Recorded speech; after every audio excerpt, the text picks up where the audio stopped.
దేవునికి స్తోత్రం. యేసుక్రీస్తు నామములో మీ అందరికీ వందనాలు తెలియజేస్తున్నా. ఆదికాండము 1వ అధ్యాయం 28వ వచనము. దేవుడు వారిని ఆశీర్వదించెను ఎట్లనగా, మీరు ఫలించి అభివృద్ధి పొంది విస్తరించి భూమిని నిండించి దాన్ని లోపరుచుకొనిడి. దేవునికి స్తోత్రం. ప్రభునందు ప్రియమైన వాళ్ళారా, ఆదాము అవ్వల్ని దేవుడు ఏ రీతిగా ఆశీర్వదించినాడు.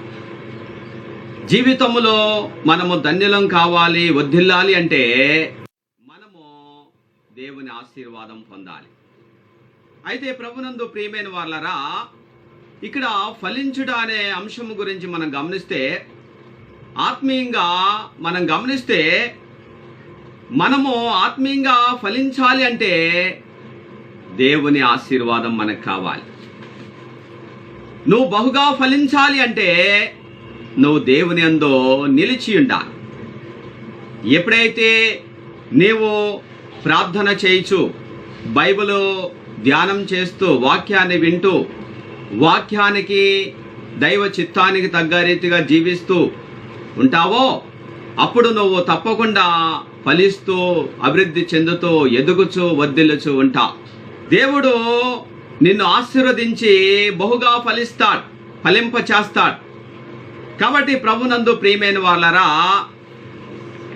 దేవుని బిడలగా మనము ధన్యులం కావాలి, ఫలించాలి అంటే దేవుని ఆశీర్వాదం మనకు కావాలి. ఎప్పుడైతే నీవు దేవుని యందు నిలిచి ఉంటావో, దేవుడు తప్పకుండా నిన్ను ఫలింప చేస్తాడు. ఎందుకంటే యోహాను సువార్త 15వ అధ్యాయము 4వ వచనంలో 5వ వచనంలో రాయబడింది, ఎవడు నా యందు నిలిచిన్నో, నేను ఎవని యందు నిలిచిన్నో వాడు బహుగా ఫలించును. కాబట్టి ప్రభునందు ప్రియమైన వాళ్ళరా, ఎప్పుడైతే మనము ఎన్ని శోధనలు వచ్చినప్పటికీ దేవుని యందు నిలిచి ఉంటామో, దేవుడు తప్పకుండా మనల్ని ఫలింప చేసే దేవుడుగా ఉన్నాడు. ఎవరైతే దేవుని ప్రజలు దేవుని యొక్క మాట ప్రకారం, దేవుని చిత్త ప్రకారం ఆయన యందు భయభక్తులు కలిగి ఆయనకి విధేయులుగా బ్రతుకుతారో, తప్పకుండా దేవుడు వారిని ఆశీర్వదించే దేవుడుగా ఉన్నాడు. వారిని ఆశీర్వదించి ఫలింప చేసే దేవుడుగా ఉన్నాడు. కాబట్టి దేవుని ప్రజలుగా మనం ఫలించాలి అంటే దేవుని ఆశీర్వాదం మనకు కావాలి.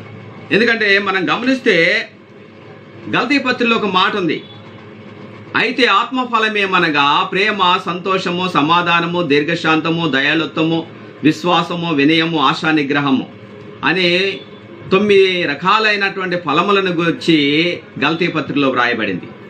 కాబట్టి ప్రభునందు ప్రియమైన వాళ్ళరా, నీవు ఎప్పుడైతే ఆత్మీయంగా ఫలిస్తావో నువ్వు ధన్యకరమైన వ్యక్తి అవుతావు, దైవానికి ప్రియమైన వ్యక్తి అవుతావు. ఎందుకంటే ఇదే యోహాను సువార్త 15వ అధ్యాయం 8వ వచనంలో రాయబడింది, మీరు బహుగా ఫలించడం వలన నా తండ్రి మహిమపరచబడును. కాబట్టి ప్రభునందు ప్రియమైన వాళ్ళరా, ఎప్పుడైతే మనం దైవాన్ని ఆశ్రయించి ఆయన యందు విశ్వాసం ఉంచి ఆయన యందు నిలిచి ఉండి ఆయన మాట ప్రకారం, ఆయన చిత్త ప్రకారం మనం బ్రతుకుతామో, తప్పకుండా దేవుడు మనల్ని ఆశీర్వదించే దేవుడుగా, ఫలింప చేసే దేవుడుగా ఉన్నాడు.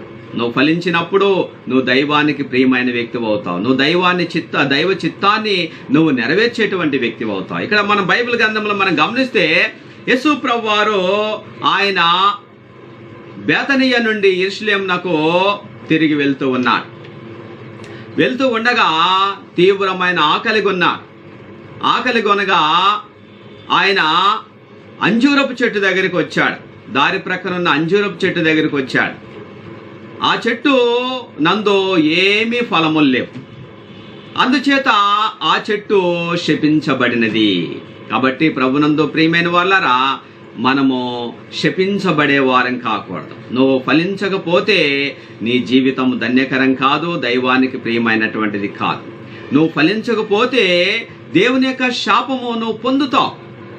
బాధలో శ్రమలో వస్తున్నాయి అని చెప్పేసి దేవునికి నువ్వు అవిధేయకరంగా జీవిస్తే, నువ్వు దేవుని మాట వినక, దేవుని చిత్తం చేయక, నీ ఇష్టానుసారంగా నువ్వు బ్రతికితే నీవు ఏమవుతావు? శోధన కాలంలో నువ్వు తొలగిపోతావు.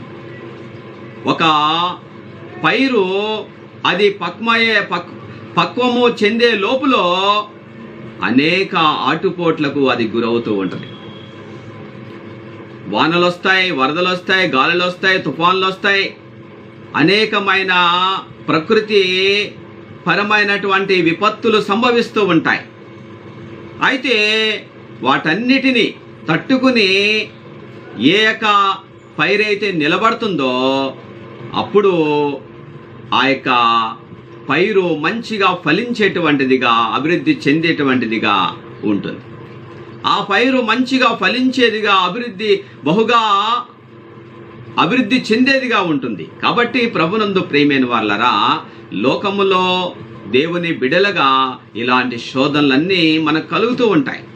అయితే ఎవరైతే తట్టుకుని, ఎందుకంటే బైబిల్లో మనం గమనిస్తే యేసు ప్రభువారు అన్నారు, లూకాసు వార్త 8వ అధ్యాయము, మంచి నేల నుండి విత్తనమును పోలిన వారెవరనగా యోగ్యమైన మంచి మనసుతో వాక్యమును విని దాన్ని అవలంబించి ఓపికతో ఫలించువారు. మంచి నేలన విత్తబడిన వారెవరనగా, విత్తనమును పోలిన వారెవరనగా యోగ్యమైన మంచి మనసుతో.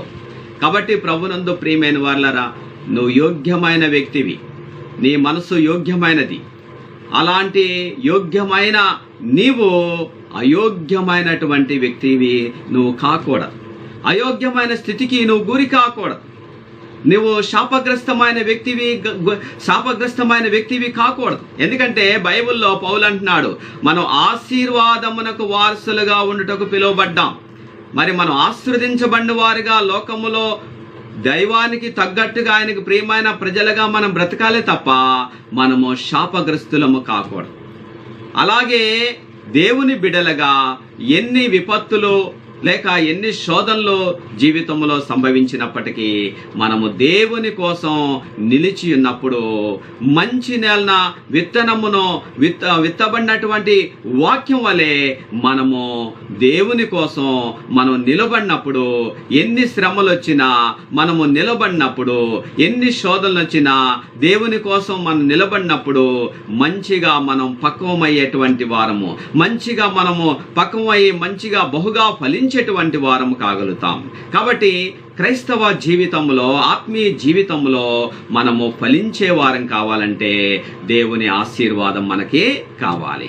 మనము బహుగా ఫలించాలి అంటే మనము దేవుని యందు నిలిచిన వారం కావాలి. ఎప్పుడైతే దేవుని యొక్క మాట ప్రకారము, దేవుని యొక్క బోధ ప్రకారము, దేవుని యొక్క నియమ నిబంధనల ప్రకారము, దేవుని యొక్క చిత్త ప్రకారము దైవభక్తి పరులుగా, ఆయనకు ప్రియమైన ప్రజలుగా మనం బ్రతుకుతామో దేవుడు మనల్ని ఆశీర్వదించి వర్ధిల్ల చేసే దేవుడుగా ఉన్నాడు. యేసు ప్రభువారు ఆ మేనాలను గుర్చినటువంటి మరి ఉపమానములో ఏమన్నాడో, కలిగిన ప్రతి వానికి ఇయ్యబడును, వానికి సమృద్ధిగా కలుగును. కాబట్టి ప్రభునందు ప్రియమైన వాళ్ళరా, మనకి సమృద్ధిగా కలగాలి, మనము బహుగా ఫలించాలంటే మనము ఆత్మీయ జీవితంలో ఫలించేటువంటి వారం కావాలి. లేకపోతే మనకు ఉన్నది కూడా తీసివేయబడుతుంది. దేవుడు ఆ యొక్క ధన్యతను మన నుండి దేవుడు తీసివేసి మరొకరికి ఇచ్చేటువంటి అవకాశము ఉన్నది. కాబట్టి ప్రభునందు ప్రియమైన వాళ్ళరా, మనము ఎప్పుడైతే ఫలిస్తూ ఉంటామో ఇంకా దేవుడు మనల్ని ఆశీర్వదించి బహుగా ఫలింప చేసేటువంటి దేవుడుగా ఉన్నాడు.